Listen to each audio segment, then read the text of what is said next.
Hello friends, welcome to Rajmatra IAS academy. My name is Deepak Thakur and आज हम फिर से आए हैं PSIR ऑप्शनल क्लासेस के साथ because many of you have requested that sir please do few of the other topics. ठीक है, तो उनमें से एक टॉपिक था जो हमें कवर अप करना है। आज के हम लेक्चर में यही कवर अप करेंगे, that is international interest and balance of power. So this is our topic for today, that is national interest and balance of power. So ये दोनों कंपोनेंट इंटरलिंक्ड है, इस करके दोनों को एक साथ ही कवर अप करेंगे। एंड सबसे पहले लेट्स सी कि व्हाट इज नेशनल इंटरेस्ट। ये in general way, in general parlance and general terminology also these terms have been always been in news. ये कभी बोला जाता है कि it is in India's national interest that we should be having good relation with our neighbors. It is the US national interest that they are pressurizing China. It is in the national interest of Pakistan to have good relation with China. So ये सारी terminologies आपने सुने हैं। आज basically आज हम इसको detail understanding करेंगे बिकॉज पॉलिटिकल साइंस में भी जनरल स्टडीज के लिए तो sufficient information you already have about national interest, but political science में there will be many dimensions of any particular topic. तो वो आज हम समझेंगे कि what is national interest and इसके बाद we will be discussing about the balance of power also. ठीक है, सो सबसे पहले नेशनल इंटरेस्ट डिस्कस करें उससे पहले लेट्स सी कि how it is defined by various political thinkers and political scientist also. So सबसे पहले नाम लेते हैं मॉन्टेस्क्यू का बिकॉज उन्होंने इसमें बहुत काम किया है in context to national interest. So but he says it is a psychological relationship, it is a psychological relationship between who exercise it and on whom it is exercised। तो ये दो बातें हैं कि आप नेशनल पावर क्या होती है, ये वो पावर है जो एक पावर पोजेस करने वाला दूसरे के ऊपर अप्लाई करता है और अप्लाई करने के बाद करता क्या है उसका। So he basically do kind of intermingling और काइंड ऑफ मैनिपुलेशन जिसकी वजह से it can capture the mind of the other person। ठीक है, it can capture the mind of over whom it is applied। So what is national interest according to Montesquieu, that is it is a psychological relation and what kind of relation it is to basically rule the minds of the other person to whom you want to be influenced। ठीक है, so then उसके बाद George Schwarzenegger जो है इसमें उनका क्या context है। श्वार्ज़नेगर इसमें क्या कह रहे हैं, he says that it is the power is the capacity to impose one's will other lands and effective sanctions in the case of non-compliance। So it is a kind of power which you impose on the other in a way that they are agreed what you want them to be agreed to। ठीक है, तो that is in that context। and अगर ऐसा नहीं करता है वो तो क्या करोगे आप, you will punish you, there is the idea of punishment also, there is a idea of punishment also। अगर वो आपकी बात से compliance नहीं करता है तो there is a punishment for the non compliance also। so in this context अगर हम समझे national interest के इस concept को, so according to this concept, according to Schwarzenegger, the thing is he is of the opinion that national interest जो होता है वो क्या है, it is such a power to an nation or to an individual also कि वो influence कर पा रहा है to other to the extent कि अगर वो उसकी बात नहीं मान रहा है तो there can be a punishment also। ठीक है, तो punishment देने की power अगर आपके पास है तो then that means you possess some kind of power or which can be say national power। ठीक है, so accordingly there are further political scientists who also mention these things। what is mentioned by the Orensky, he is saying the ability to influence the behavior of the other according with the one's own end।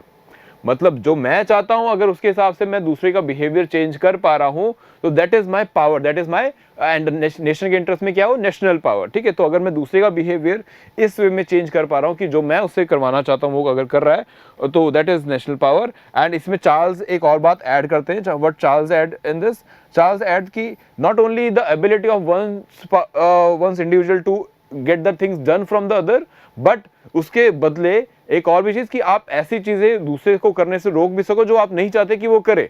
मतलब जो आप चाहते हो वो करे वो तो ठीक है, दैट इज वन पार्ट, लेकिन जो आप चाहते हो कि ना करे और उसको आप उससे रोक सकें तो that is also your national power. ठीक है, तो मतलब अपनी विश के हिसाब से दूसरे को चला पाना ये एक नेशन के लिए उसका जो है नेशनल पावर बन जाती है। ठीक है, सो यहाँ पे एबेस्टाइन का एक बहुत इंपॉर्टेंट कंट्रीब्यूशन है regarding the definition, he very well explain this thing and उसको सम अप कर देते हैं। वो कैसे सम अप करते हैं? ही सेज कि what is national interest, that is जब आपकी पॉपुलेशन को, अगर आप अपनी पॉपुलेशन, रॉ मटेरियल, ये सारी आपकी क्वालिटीज है, बस basically these are your strength. Any nation, किसी भी नेशन की ये स्ट्रेंथ होती है कि उसकी पॉपुलेशन, उसके स्किल्ड अगर पॉपुलेशन हो तो definitely it will be asset. अगर स्किल्ड नहीं और पुअर पॉपुलेशन है, they are just depending on the state, तो उसके लिए ये वीकनेस का काम भी करती है। ऐसी raw material, if they have a sufficient raw material sources, so that is a good advantage to them.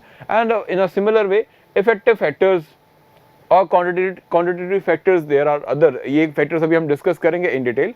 So further there are further other kind of flexibilities or other kind of institutions। अब institutions की flexibility से मतलब ये है कि एक institution किसी भी situation में कैसे react करता है। if there is a kind of strained relation, तो उसका foreign affairs department जो है कितना effectively उसे control कर सकता है, या फिर क्या parliament उसका support दे रही है। for example, अगर चाइना कुछ aggression दिखा रहा है हमारे western eastern borders पे या फिर north eastern borders पे, अगर ऐसी किसी की कोई situation वहाँ पे आ रही है, तो क्या हमारी पार्लियामेंट उस टाइम सपोर्ट में है, क्या पार्लियामेंट का पूरा सपोर्ट गवर्नमेंट को मिला है? तो these are the kind of flexibility which we are talking about here. Then technical know how is also mentioned by Eberstein in this context. He says that technical know-how is also very much important because then you can govern your dictates also, कि कैसे करेंगे अगर आपके पास किसी चीज़ की knowledge है, कोई technical know how है। For example, you have a technical know how to build nuclear reactor, या न्यूक्लियर एनर्जी को कैसे कंजर्व करना है या हार्नेस करना है, अगर आपको ये नॉलेज है, ये अंडरस्टैंडिंग है, तो you will be having a good source of energy and you can bargain with the other country. जैसे इंडिया के पास नहीं है, तो India is constantly bargaining with US, with Australia and other countries, और इवन दोज कंट्री जो अभी इस पे न्यूक्लियर एनर्जी के सोर्सेज हैं, चाहे उनके पास टेक्नोलॉजी ना हो, but they have raw material for this nuclear energy. So वो सोर्सेज जो होल्ड कर रहे हैं, उनके साथ भी आपको रिलेशन बना के रखने पड़ते हैं। तो आपकी नेशनल इंटरेस्ट जो है वो आपका क्या है, that is your to have the power source, to have a energy source, but वो प्रोवाइड कौन कर रहा है? They are, that is provide by the other countries, and वहां से फिर आपका उनसे अच्छे रिलेशन बना के रखना, that is in your national interest. ठीक है, ईरान के साथ हमें नेशनल इंटरेस्ट बना के रखने की जरूरत, एक रिलेशन बना के जरूरत क्या? बिकॉज हमारा नेशनल इंटरेस्ट इफेक्ट होता है। कैसे?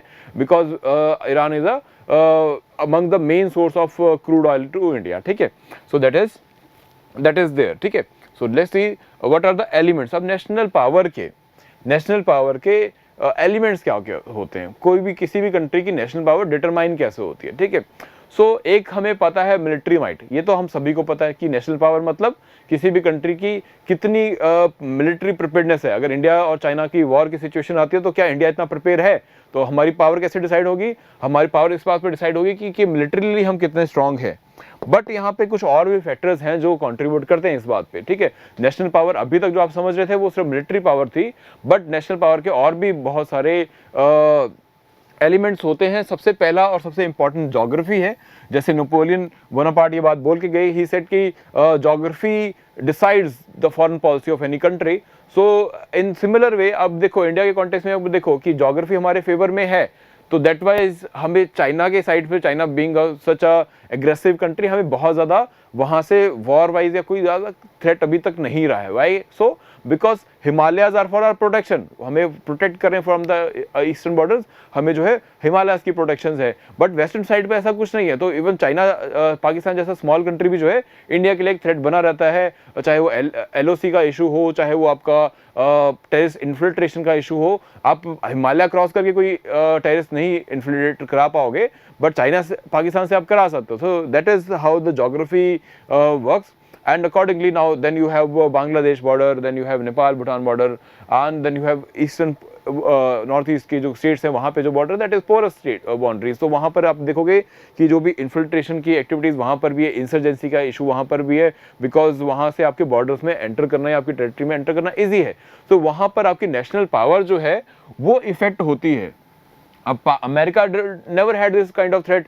उनको तो जब 9/11 हुआ तब उनको पता लगा कि वो भी ग्लोबल जो सिचुएशन है, ग्लोबल जो टेररिज्म है, उससे अछूते नहीं रह सकते, या they can not B aloof from the world situation. अगर वर्ल्ड में अगर टेररिज्म बढ़ रहा है तो वो भी उससे बचे नहीं रहेंगे, सिर्फ इसलिए कि उनके आसपास कोई कंट्री का कोई भी किसी भी काइंड ऑफ एक्सट्रीमिस्ट कंट्री का या किसी भी टाइम एक्सट्रीमिस्ट आइडियोलॉजी से वो बचे हुए। तो ऐसा नहीं है कि उनके पास कोई पाकिस्तान जैसी कंट्री बॉर्डर पे नहीं है तो वो बच जाएंगे, ऐसा नहीं है। अगर आप सिर्फ एक समुद्र के बीच में पूरा एक एरिया आपका है, पूरा एक south Asia sorry north America वाला जो पोर्शन अगर आप पूरा उसे डोमिनेट कर भी रहे हो तब भी आपको अटैक किया जा सकता है। 9/11 ने ये बात प्रूव की थी, ठीक है। तो geography is a very much important factor in this. And इसके बाद नेचुरल रिसोर्सेज। अब नेचुरल रिसोर्सेज की कहानी बहुत पुरानी है। For example your first world war का ऑब्जेक्टिव एंड में क्या निकला, that is division of the Germany into 2 parts and सारे रिसोर्सेज को डिवाइड कर लेना, ठीक है। सो नेशनल रिसोर्सेज अगर किसी कंट्री के पास हैं, they have the that much resources कि वो अपने इंडस्ट्रीज को चला सकता है, अपने फूड रिसोर्सेज की रिक्वायरमेंट को पूरा कर सकता है, फूड एनर्जी की, या फिर चाहे फूड एनर्जी हो, चाहे फिर आपकी फर्दर एनर्जी कंपोनेंट की रिक्वायरमेंट हो, फ्यूल एनर्जी की बात हो, ये सारे अगर आप खुद से फुलफिल कर सकते हैं, that means you have that much natural resources कि you are self sufficient in that and you are not dependent on others, ठीक है। इंडिया की सिचुएशन क्या थी after independence, we were importing even rice from America, ठीक है। you must have heard about that story. So natural resources में जब तक आप सेल्फ सफिशिएंट नहीं होते तब तक आप अपना नेशनल पावर क्लेम नहीं कर सकते कि आपकी नेशनल पावर इतनी है कि आप किसी से पंगा ले सकें। क्यों? क्योंकि आपको उनकी ज़रूरत है, because you do not have that much resources कि आपकी रिक्वायरमेंट फुलफिल हो सके। China do not, Japan do not indulge into direct war with any neighboring country or anyone, because they know because their mineral resources or their natural resources requirement is fulfilled by the Southeast Asia or South Asia or America in that way, ठीक है। So that is the concern regarding the national resources. And then population also plays a part. I have already explained this population part. ये population आपकी national interest में कैसे या national power में कैसे contribute करता है। अगर आपका skilled labor है, for example Japan is being a small country but they have a skilled labor and their skilled labor is helping them to have big companies there, ठीक है। बड़ी बड़ी कंपनीज जो हैं because of their technical knowledge और skilled knowledge वो वहाँ पर अपना एक हेड ऑफिस या फिर मेन ऑफिस जो है वहाँ पे जापान से स्टार्ट होते हैं। बहुत सारी कंपनीज की, बहुत सारी इनोवेटिव कंपनीज की जो शुरुआत है वहीं पर हुई है। तो अगर पॉपुलेशन आपके सपोर्ट में है, अगर आपकी पॉपुलेशन क्वालिटी वाइज अच्छी है, तो that will be a favourable thing for you. It is said in regard to India also कि इंडिया को डेमोक्रेटिक डेमोग्राफिक डिविडेंड का एक अच्छा बेनिफिट मिल रहा है। तो what is this demographic dividend? It is nothing, it is about कि how your population can contribute into your national income, into your national power, ठीक है। सो अगर आपके पास पॉपुलेशन, वर्किंग पॉपुलेशन ज़्यादा है तो वो आपको हेल्प करेगी in producing more, in increasing your national income and increasing your exports also, and that way it will increase the national power of that country also. But अगर ऐसा नहीं है, अगर वो population poor है and the energy is not been harnessed, या फिर बोलें कि age population बहुत ज़्यादा है, working population बहुत कम है, तो already you have a population which is depending on the government for their social security. So ऐसे situation में you cannot expect them to contribute into the national power. So वो आपके लिए एक concern बना रहेगा instead of becoming a power for you self, ठीक है। ऐसे इकोनॉमिक डेवलपमेंट, अब इसमें ज़्यादा एक्सप्लेन करने वाला नहीं है। डेवलप्ड कंट्रीज और डेवलपिंग कंट्रीज का अगर कंपैरिजन करोगे तो विल गेट टू नो कि किसके पास ज़्यादा पावर है, नेशनल पावर कौन ज़्यादा गवर्न कर रहा है। अगर हम यूएस की बात करें, अगर हम जापान की बात करें, अगर हम बात करें यूरोपियन कंट्रीज़ की, so they have that much economic development कि they are not dependent on any other one. But इसके अवेज में, इसके कंपैरिजन में अगर हम बात करें अफ्रीका की, या फिर अगर हम बात करें साउथ ईस्ट एशिया की या साउथ एशिया की भी बात करें, तो यहाँ पे अभी इकोनॉमिक डेवलपमेंट इतनी नहीं है, तो दे आर डिपेंडेंट, ठीक है। ये अभी भी डिपेंड कर रहे हैं। अब आपकी सारी जो for example this corona pandemic, so these big countries been in दो कोरोना का इम्पैक्ट भी बहुत ज़्यादा हुआ, बहुत सारी डेथ्स हुई, बहुत सारे लोगों को जो है इन्फेक्शन हुआ, many of are still affected, but उनकी इकॉनमी को इतना ज़्यादा कोई बहुत बुरा असर नहीं देखने को मिला। वो कहाँ पे देखने को मिला? वो आपकी अंडर डेवलपिंग या डेवलप कंट्रीज को में देखने को मिला, because they are not economically that much developed कि वो पूरा का पूरा इतना बड़ा बर्डन जो है, पूरा जो इकोनॉमिक स्लो डाउन हुआ वर्ल्ड ओवर, उसको बेयर कर सके, ठीक है। तो that is where your economic development plays its parts. ऐसे आपकी industrial capacity, can you produce that much weapons, can you produce that much goods, that your population can be requirement of your population can be taken care of. So ये सारे factors होते हैं which affects the national interest of any country or national power of any country, and accordingly there are other component related with it, that is technology, that is military preparedness. Military preparedness I not need to explain, ये तो clear है हमें वैसे ही, ठीक है. अब हम China से क्यों नहीं लड़ने जा रहे, बिकॉज हमें नहीं पता कि how much they are prepared and how much we are prepared, और क्या हमारी प्रिपेयर्डनेस उनको बेसिकली आउट परफॉर्म करेगी कि नहीं करेगी. सो इस करके डिप्लोमेसी का सहारा लिया जाता है कि पीसफुली चीज़ों को रिजॉल्व कर लिया जाए, बिकॉज अब हमें पता है हम वी कैन कंट्रोल पाकिस्तान, सो हम उनसे किसी भी डिप्लोमेटिकली भी रिलेशन नहीं भी रखेंगे तो we can treat them militarily also, ठीक है. तो ये सारी हमारी अंडरस्टैंडिंग रहती है regarding in this context. So again this technology and military preparedness. Then ideology part.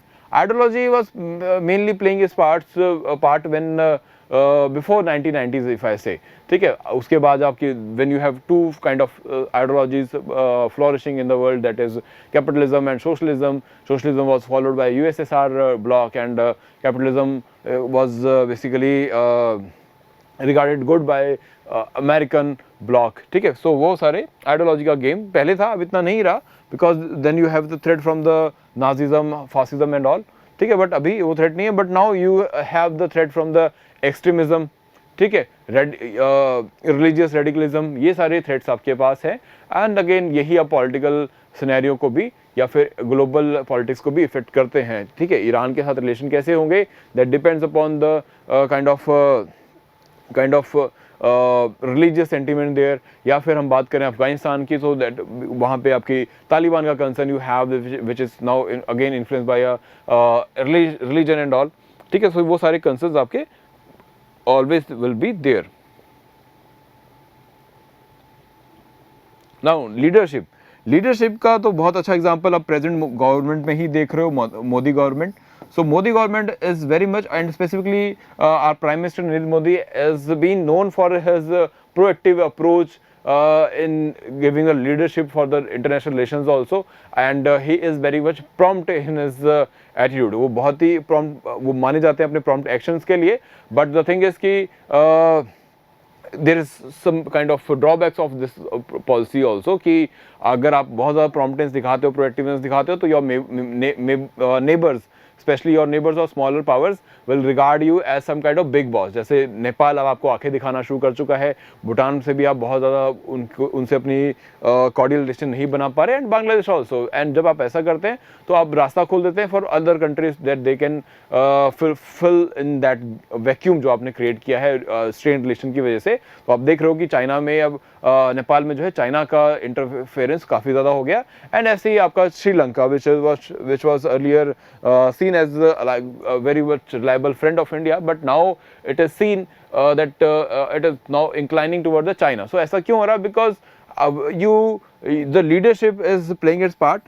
Though अगर आप hard play करोगे यहाँ पर, so every country will try to protect its national interest, चाहे वो इंडिया हो, चाहे छोटे इंडिया के neighboring country, चाहे small states हो, चाहे big states हो. So that will always be the concern there. ठीक है. Next, let's see the component of national interest. अब नेशनल इंटरेस्ट के जो कंपोनेंट्स होते हैं उनको दो पार्ट में बेसिकली डिवाइड किया जाता है. You can see it on your screen. इसका मैं आपको पीडीएफ भी प्रोवाइड कर दूंगा, तो you not need to be worry कि कैसे नोट करने हैं सारे, आपसे ये शेयर कर लिया जाएगा ग्रुप में.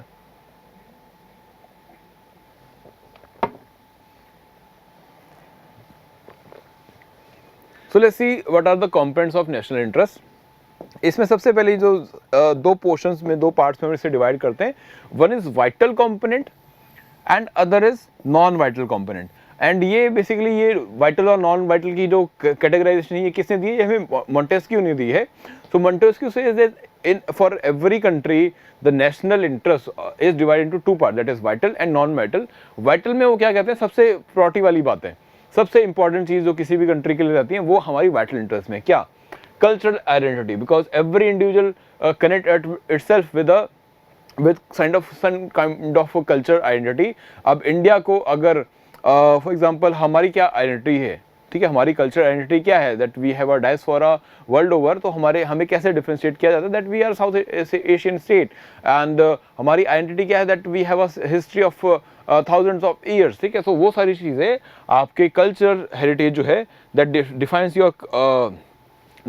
योर कल्चर आइडेंटिटी, एंड ये आपके लिए सबसे वाइटल हो जाता है, that because as any individual आपकी आइडेंटिटी ही आपकी सबसे प्रेशियस चीज़ होती है। अगर वो आइडेंटिटी नहीं है तो बाकी चीज़ें आपके लिए मैटर नहीं करती। अगर आपको रिस्पेक्ट नहीं मिल रही, आपको रिगार्ड नहीं दिया जा रहा है based on the your identity, तो that is a concern. Then physical identity is basically your geography, आपकी टेरिटरी। अगर इस पर कोई थ्रेट बन जाए, ठीक है, आपकी टेरिटोरियल सोवरेनिटी पे कोई थ्रेट बन जाए, आपकी संप्रभुता पे कोई थ्रेट बन जाए, तो अगेन वो आपकी सबसे वाइटल जो है फैक्टर रहेगा फॉर योर नेशनल इंटरेस्ट। अब नेशनल इंटरेस्ट के अंदर इन चीज़ों को सबसे प्रायोरिटी दी जाती है, चाहे वो फिजिकल आइडेंटिटी हो, कल्चरल आइडेंटिटी हो या पॉलिटिकल आइडेंटिटी हो। Political identity is basically your political economic system की इसकी कितने ही खुद में अभी आपकी टेरिटरी पे कोई कैप्चर तो नहीं कर रहा है। ये आपके लिए अगर एक इशू है, तो आपके लिए दूसरा इशू ये भी है कि क्या कोई आपकी सॉवरेनिटी पे तो अटैक नहीं कर रहा है, कि आप अपने डिसीजन लेने में पूरी तरह से फ्री हैं, आपको फ्रीडम है कि नहीं। तो ये सारी चीज़ें किसी भी कंट्री के नेशनल इंटरेस्ट की सबसे पहली वाइटल कंपोनेंट होती है। इस पे कोई भी कॉम्प्रोमाइज़ नहीं है, और इस पे अगर कोई भी थ्रेट होगा तो countries can go for the war also. वो इसके लिए लड़ने को मरने को भी तैयार रहेगी, ठीक है, बिकॉज उनको अपनी टेरिटरी प्रोटेक्ट करनी है, उनको अपनी पॉलिटिकल आइडेंटिटी प्रोटेक्ट करनी है। So most of the Wars you have seen that is for the territory purpose and political purpose से भी, पॉलिटिकल आइडेंटिटी को मेंटेन करने के लिए भी you have seen the Wars. And cultural identity की अगर मैं बात करूँ तो आपके जो पूरा नाजी गवर्नमेंट का शुरुआत और इसका अंत जो है, ये सारा कल्चर आइडेंटिटी के पीछे ही हुआ है, ठीक है। So that is your vital components. Non vital components are basically दो जो आपके लिए, जिसके लिए बेसिकली आप डायरेक्टली वॉर पे नहीं जाओगे, तो that is your non vital components. ये more of the situational thing है, सिचुएशन पे डिपेंड करेगा। और नॉन वाइटल जो कंपोनेंट है ये चेंज होता रहता है over the time, it changes, but vital components में चेंज नहीं आता। अब मैं एग्जांपल अगर दूं आपको non vital component for India, for example हमारी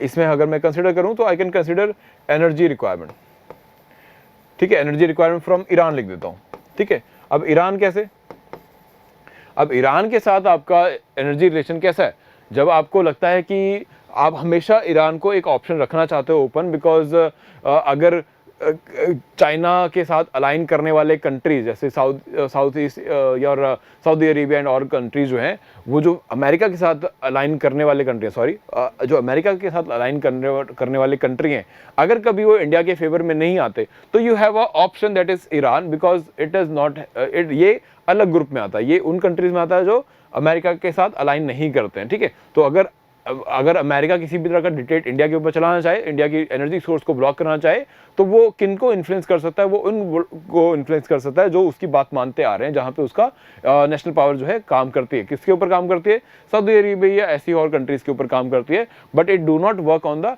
Iran, because that is an other group जो इनसे इन्फ्लुएंस नहीं है। तो इंडिया को ऑप्शन हमेशा बना रहेगा, अगर अमेरिका से हमें किसी भी तरह का एनर्जी के कॉन्टेक्स्ट में हमें किसी भी तरह का काइंड ऑफ कंस्ट्रेंट दिखता है कि वहाँ उसकी फॉलो करने वाले या उसके बात मानने वाले कंट्रीज अगर हमें हमारे लिए काइंड ऑफ ब्लॉकेड क्रिएट करते हैं इन एनर्जी रिक्वायरमेंट, तो दे विल बी ईरान, ठीक है। तो ये एक नॉन वाइटल इंटरेस्ट कैसे है, बिकॉज इंडिया के जो अच्छे रिलेशन होते हैं अमेरिका के साथ, तो देन यू विल सी कि हमारे जो इंपोर्ट्स हैं from Iran that decreases, but जब नहीं होते तो हमारे ईरान से इंपोर्ट जो है इंक्रीज भी हो जाते हैं, ठीक है। Why we are saying so, because India हमेशा एक ऑल्टरनेटिव बना के रखता है in context to the your energy requirement. तो ये सिचुएशनल होता है, ये चेंज होता रहता है, ठीक है। ऐसे डिपेंडेंट ऑन द सर्कमस्टांसिस पे भी ये डिपेंड करेगा।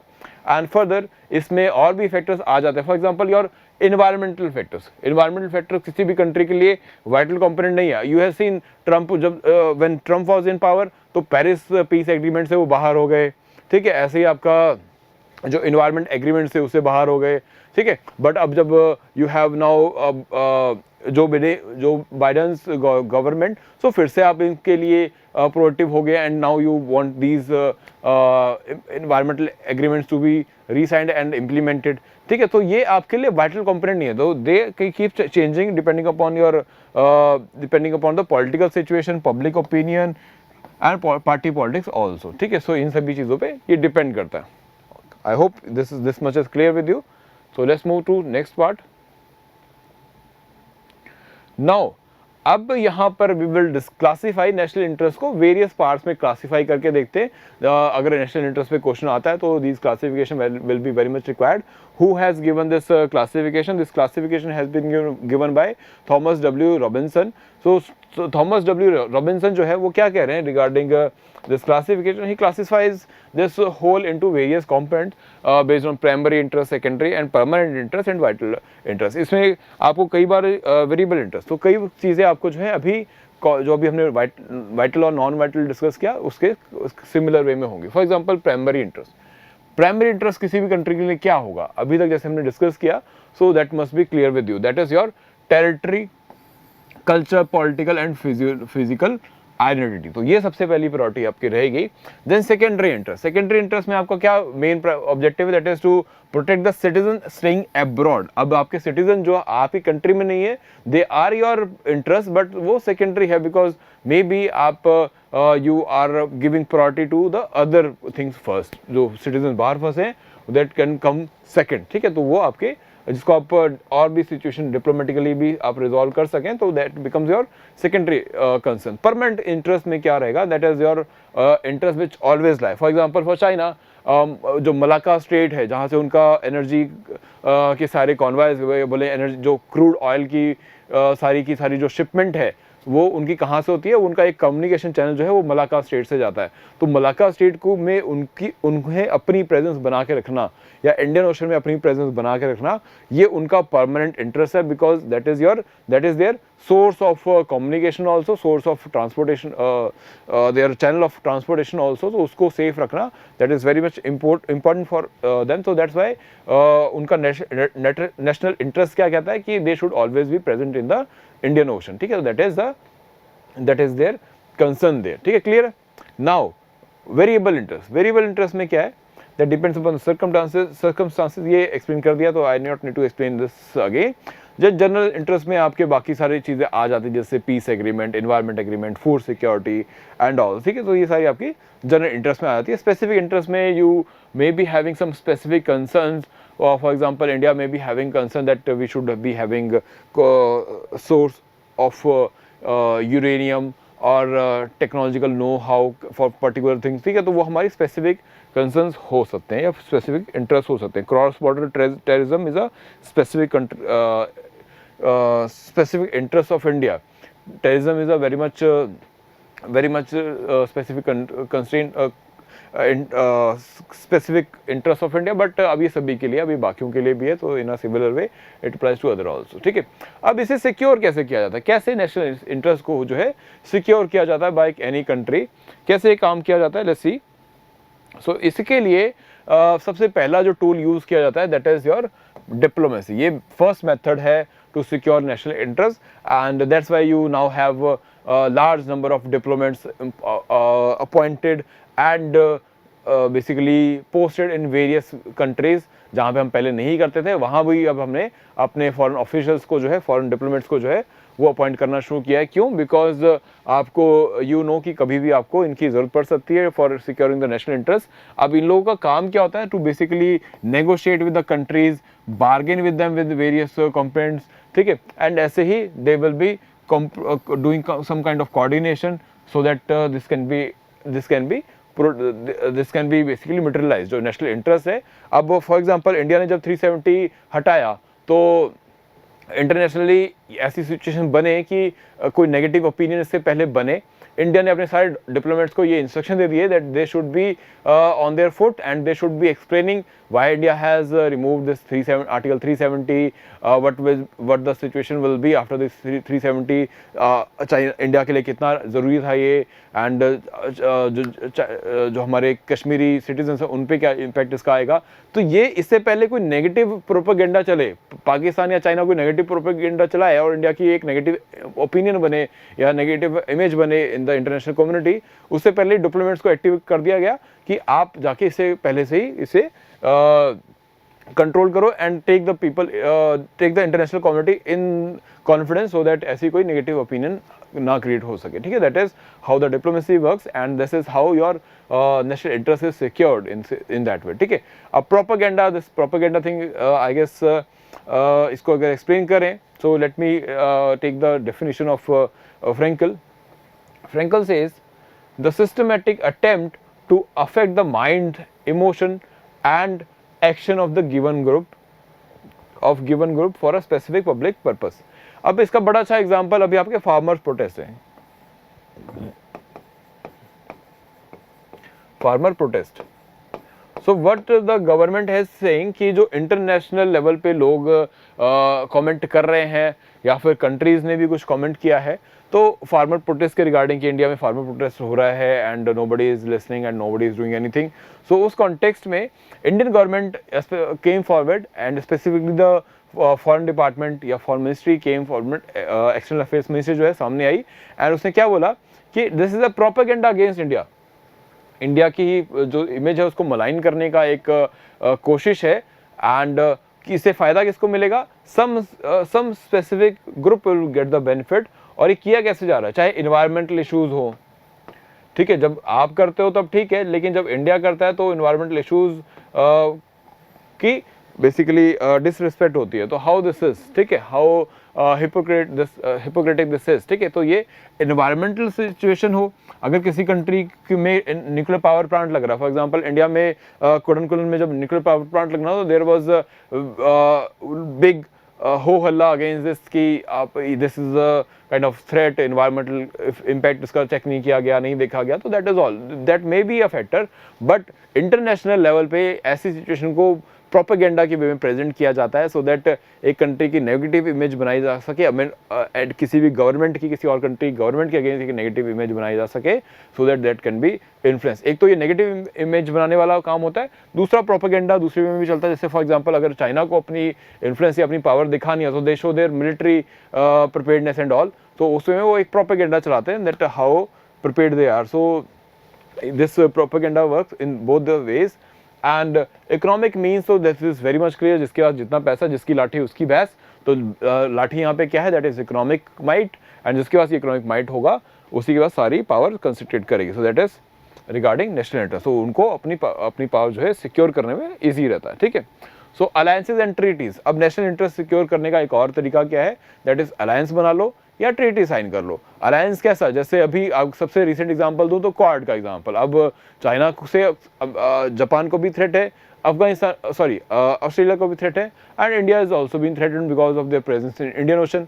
सो इसका सोल्यूशन क्या निकाला, हैव अ अलायंस. क्या अलायंस बनाया, क्वाड निकाला. क्वाड क्या है, that have 4 democratic countries involved in it and the purpose is to basically contain China and specifically protect the sovereignty of the Indian ocean, ठीक है. So वो maintain करने की कोशिश है. ऐसे ही पहले भी इसके एग्जांपल्स हमारे पास रहे हो, चाहे नेटो का एग्जांपल रहा हो मिलिट्री अलायंस के वे में, चाहे सेंटो का एग्जांपल रहा हो आफ्टर सेकंड वर्ल्ड वॉर, ठीक है. तो इस तरह के आपके पास ऑलरेडी एग्जांपल्स हैं एंड अभी इसमें प्रेजेंट एग्जांपल जो है हमको क्वाड की सिचुएशन में देख रहे हैं. तो अगर आप खुद से अपना national interest as a individual नहीं प्रोटेक्ट कर सकते बिकॉज इंडिया में not having that much capacity कि वो चाइना की इंक्रीजिंग डोमिनेंस को इंडियन ओशन में ना रोक पाए, तो व्हाट वाज द सोल्यूशन कि इंडियन ओशन में जिनके भी नेशनल इंटरेस्ट हैं उनको एक साथ ले लिया जाए. तो Japan has a national interest, America has a national interest, Australia has a national interest in this in Indian ocean, तो उनको भी इन्वॉल्व कर लिया जाए, ठीक है. कोरेसिव जो and this point number 5 that is your coercive power. तो coercive, what is your coercive measures. Coercive measures is nothing कि आपके पास इतनी पावर है, अगर बाकी चीज़ें काम नहीं कर रही हैं तो you directly go into intervene कर दो in the country. For example आप ईरान में चले गए, आपने इराक में अपना इन्वॉल्वमेंट दिखा दिया एंड ऐसे ही आप और तरह के स्क्रिमिशेस में. अब अगर पाकिस्तान से आप अपने गुड रिलेशंस नहीं बना पा रहे, अच्छे रिलेशन नहीं बना पा रहे एंड डिप्लोमेटिकली आप रिजॉल्व नहीं कर पा रहे, तो आपने सर्जिकल स्ट्राइक जैसी चीज़ें की. म्यांमार में you did the similar kind of strike there also, ठीक है. So basically to influence their foreign policy और get your interest, national interest secured, ठीक है. तो इस तरह से ये काम किए जाते हैं. Now next balance of power वाला कॉन्सेप्ट पे आ जाते हैं. So balance of power is all about how you can secure or how can you get your national interest secured through balancing the power internationally. ठीक है, balancing power क्या है कि हर एक नेशन जो है अपनी पावर तो नेशनल पावर तो अभी जैसे हमने समझा कि नेशनल पावर तो इम्पोज कर रहा है, बट दूसरे की पावर के कॉन्टेक्स्ट में जब आप अपनी पावर को बैलेंस करने की कोशिश करते हो, उसी को ही नेशनल पावर या बैलेंस ऑफ पावर बोला जाता है. ठीक है, अब बैलेंस ऑफ पावर के बारे में कुछ चीज़ें कही जाती हैं. First of all it is said कि it is some kind of tool which is used, but it is temporary. ये टेम्परेरी होता है. Y temporary? बिकॉज एक बार किसी कंट्री ने अपनी पावर को इंक्रीज किया, ठीक है, they become that much powerful कि एक उन्होंने दे सिक्योर्ड मिलिट्री माइट जो है क्रिएट कर ली with creating big infrastructure, military preparedness and all. But दूसरी कंट्री जो उसकी नेबरिंग कंट्रीज थी उसके पास आ गया न्यूक्लियर वेपन, तो वो और पावरफुल बन गई. फिर अब इसको भी न्यूक्लियर वेपन चाहिए so that it becomes powerful in the case of India also. ठीक है, ये सिचुएशन इंडिया में भी रही है. So now both the countries have the nuclear power. So but now अब न्यूक्लियर पावर दोनों के पास है, तो this become a big threat. ठीक है, सो इन अ सिमिलर वे इसीलिए बोला जाता है कि जो बैलेंस ऑफ पावर है ये टेम्पररी रहता है और अनस्टेबल रहता है. एंड इसकी स्टेबिलिटी को अगर देखना है तो कैसे देखी जाती है कि वॉर हो रहा है कि नहीं हो रहा. अगर वॉर हो गया तो there was no balance of power. The first thing is what we require from balance of power, that is it kind of avoid the situation of war. ठीक है, सो वो अगर नहीं हो पा रहा है तो that is basically we have not been able to maintain the balance of power. ठीक है, so this explain this point, what is the efficacy of balance of power. Requires active intervention. Active intervention कैसे कि आपको constantly आपको involve रहना पड़ेगा, political leadership को involve रहना पड़ेगा टू सिक्योर द और to balance their power in a way. ठीक है, so not a device of peace. Why so? Why we are saying say balance of power happens because of volatile international situation. It is there is a no guarantee of peace. हाँ, guarantee of peace तो नहीं हम मान सकते. इसे क्यों? क्योंकि अभी इसके पास न्यूक्लियर वेपन नहीं था, अब आ गया, अब दोनों के पास है. अगर वॉर की सिचुएशन हुई और they have some kind of mistrust या मिसअंडरस्टैंडिंग, तो भी ये वॉर पे दोनों आ सकते हैं. They both can fight. ठीक है, दैट इज अगेन, तो it can not be regarded as a something which is feasible for a permanent peace और समथिंग. ठीक है, तो big power are the main player. Of course big power will always be the main player in the balance of power thing, because they are big, because they possess big military might और big economic power they are. ठीक है, सो उस वे में they can protect their sovereignty and they can influence the others, because अभी हमने national interest देखा था या national power देखी थी, तो they have the capacity to influence the others. So that's why we are saying that big power are the main players in this. तो छोटी पावर्स जो हैं उनके लिए बैलेंस ऑफ पावर जो है वो ज़्यादा कुछ मायने नहीं रखता, बल्कि वो बस एक काइंड ऑफ प्यादा बन के रह जाते हैं इस पूरी बिसात का. ठीक है, so next requires multiple states. Requires multiple states. अब बैलेंस ऑफ पावर सिर्फ एक कंट्री से नहीं होता, आपको वो बैलेंस करना है. फॉर एग्जांपल अगर चाइना को कंटेन करना है तो यू मेड अ क्वाड, आपने 4 कंट्रीज को इन्वॉल्व कर लिया. And because why you are saying so, because you know कि जो रशिया है वो थोड़ा सा इंक्लाइंड दिख रहा है चाइना की तरफ, तो अगर इनको काउंटर करना है तो अमेरिका को भी साथ ले लो, क्वाड बना लो and you can contain them. ठीक है, ऐसे ही आपको और भी कंट्रीज में सिमिलर वे में कंटेन करने की कोशिश करते हैं. ठीक है, now next, now methods we have. Methods, अब इसमें methods I guess this not need to be explain in that much detail, because method में क्या है, कैसे ये बैलेंस ऑफ पावर को मेंटेन किया जाता है, दैट इज कंपनसेशन. कंपनसेशन क्या है कि अगर किसी को आपने हरा दिया तो उस हारे हुई स्टेट की आपने टेरिटरी जो है एनेक्स कर ली एंड उसको आपस में डिवाइड कर लिया, तो ये उसकी कंपनसेशन है. बैलेंस ऑफ पावर अगर नहीं मेंटेन हो पाई तो this is the compensation of it. And ऐसी अलायंसेज एंड काउंटर अलायंसेज, ये इसका एक तरीका होता है कि आप कैसे बैलेंस ऑफ पावर मेंटेन करते हैं. ठीक है, अलायंसेज और काउंटर अलायंसेज आई गेस मैंने समझा दिया है. ये बहुत ज़्यादा एक्टिव थे जब आपका कोल्ड वॉर चल रहा था. ठीक है, then you have NATO, SEATO and CENTO. Now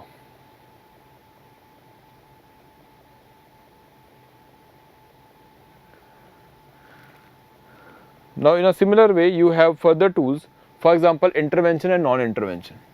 intervention कैसे? देखो, 2 तरीके हैं बैलेंस ऑफ पावर मेंटेन रखने के, या तो आप इंटरवेन कर जाओ या फिर ना इंटरवेन करो. इंटरवेन कैसे करोगे? Intervene for example America intervened in Russia, your America intervene your in Iran, in Iraq. Iraq में तो they came for the war Afghanistan they came for a open ended war, ठीक है, वॉर सिचुएशन, तो वो आपकी intervention है to balance the power. किसको balance करना था यहाँ पर? You wanted to balance Russian influence, ठीक है, you wanted to balance Iran और योर अरब कंट्रीज, ठीक है, तो उनको बैलेंस करने के लिए आपने you intervene into these countries. And non intervention के एग्जांपल्स आपके पास और भी रहते हैं। For example when you do not intervene in any country's political situation, जैसे रोहिंग्या का इशू है, you are not intervening, India is not intervening, so that is again kind of trying to balance the things, ठीक है, ताकि आप Myanmar को अपने side पर रख सको, that is the non intervention there, ठीक है। ऐसे ही divide and rule, it is I guess ये historically we all know, so that is not to be discussed। buffer states, buffer state की क्रिएशन आपको कैसे हेल्प करती है बैलेंस ऑफ पावर में, कि आपके पास नेपाल, भूटान, ठीक है, ये ऐसे कंट्रीज है जो इनका बॉर्डर जो है इंडिया से भी लगता है और चाइना से भी लगता है।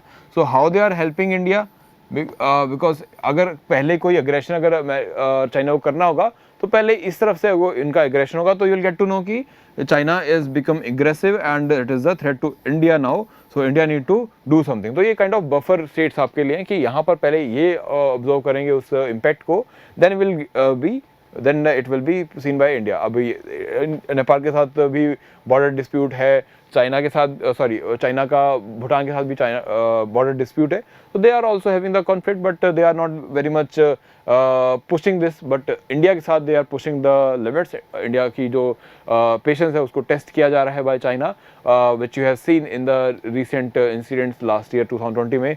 बहुत सारे एग्रेशंस हमें देखने को मिले हैं on the Ladakh region, LAC पर भी, और ऐसे ही आपका नॉर्थ ईस्ट वाला रीजन जो है वहाँ पे अरुणाचल वाला जो साइड है उस पर भी हमें एग्रेशन देखने को मिला है, बिकॉज वहाँ पे बफर जोन नहीं है, so that is the kind of concern you have, ठीक है। चलिए आगे देखते हैं।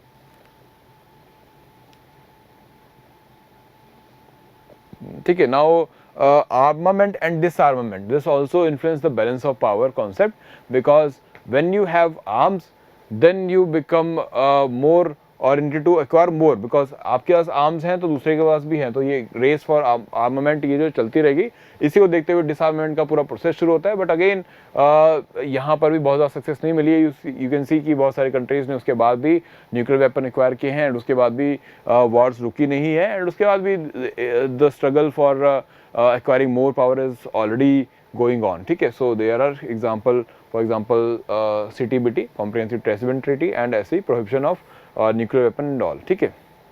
So these concerns will always be there. Now going further, let's evaluate कि यहाँ पे balance of power का what are the advantage and disadvantages, ठीक है। Let's see few arguments in favor of balance of power. तो balance of power में सबसे पहला जो इम्पॉर्टेंस कंपोनेंट हम देख सकते हैं कि इससे बेनिफिट क्या होता है argument in favour, that is कि एक स्टेबिलिटी बन जाती है इंटरनेशनल सिक्योरिटी सिस्टम में। अब ये बोला जाता है दिस इज़ द एडवांटेज और या फिर kind of argument in favour, but this stability is not a stability in itself, ठीक है। ये बहुत फ्रजाइल है, अगर देयर इज एनी ब्रेकेज तो directly there will be a war situation, ठीक है। Then it aid in adjustment and readjustment and prevent the outbreak of war. But the thing is, at least it will by the time war situation नहीं create होते हैं तब तक ये balance और counter balance का जो game है, it will help you to stop the war situation. But it is kind of smaller states के लिए concern बन जाता है, because it is said कि for smaller states it is a good thing, because जो खुद से नहीं लड़ सकते they can have an alliance with other balance of power maintain करके they can protect their interests. But otherwise smaller state जो हैं उनके लिए काइंड ऑफ एक लॉस ऑफ सोवरेनिटी बन जाता है, they can not have independent foreign policy because of the purpose कि जो बड़ी स्टेट्स हैं उनकी वो पॉलिटिकल फ्रीडम को भी कटेल कर देती हैं in regard to international scenarios या इंटरनेशनल पॉलिटिक्स, ठीक है। So now let's see the argument against the balance of power concept. So it lost its relevance in 1990s. ये बहुत पहले खत्म हो चुका है, ठीक है। बैलेंस ऑफ पावर का जो कॉन्सेप्ट था कोल्ड वॉर के साथ ये भी खत्म हो गया, because after 1990s you have America as a unipolar world and as a single-handed big power in the world, या फिर हम कहें कि इंटरनेशनल पुलिस के फॉर्म में America has been active. But now the situation is again changing there. अब from bipolar world we have moved to the from unipolar world, and then now we are having multipolar world scenario कि जहाँ पर कोई भी एक dominating power नहीं है. We have seen कि अमेरिका भी अब उतना डोमिनेटिंग पोजीशन में नहीं रहा है because of various issues, political हो चाहे या फिर मिलिट्री हो या फिर इकोनॉमिक डोमेन्स में हम देखें तो अमेरिका की वो कंडीशन अभी नहीं रही है. तो what is the result of this कि आपके पास बहुत सारी और भी पावर सेंटर्स बनने शुरू हो गए हैं. इट इज सेड कि now the power centre will be in Asia, तो India and China will be the main powers.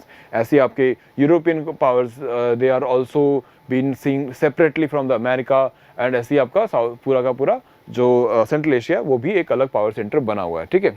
So this is argument against this point कि balance of power can help you, can help, has some kind of relevance here. ठीक है.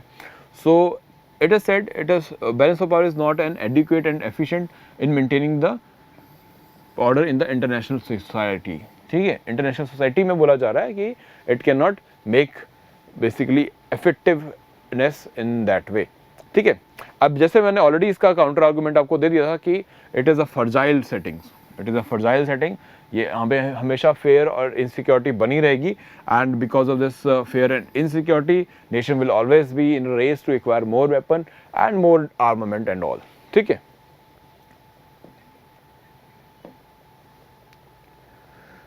Now I guess all the points or the further points against this I have already explained, so that need not to be get into. So this is all about the component regarding national interest and the balance of power. I will provide you the PDF of this file so that you can revise it and make note of it. ठीक है. इसका PDF share कर लिया जाएगा. So I hope आपका अभी ये balance of power and national interest वाला कंपोनेंट जो है आपको क्लियर हो गया होगा, and this is much the information which you require. इसके बाद we will share more document with you in this context so that आपको फर्दर भी हेल्प मिलती रहे to add up into your notes. ठीक है. So this is all from my side. This is Deepak Thakur signing off for today. See you next time.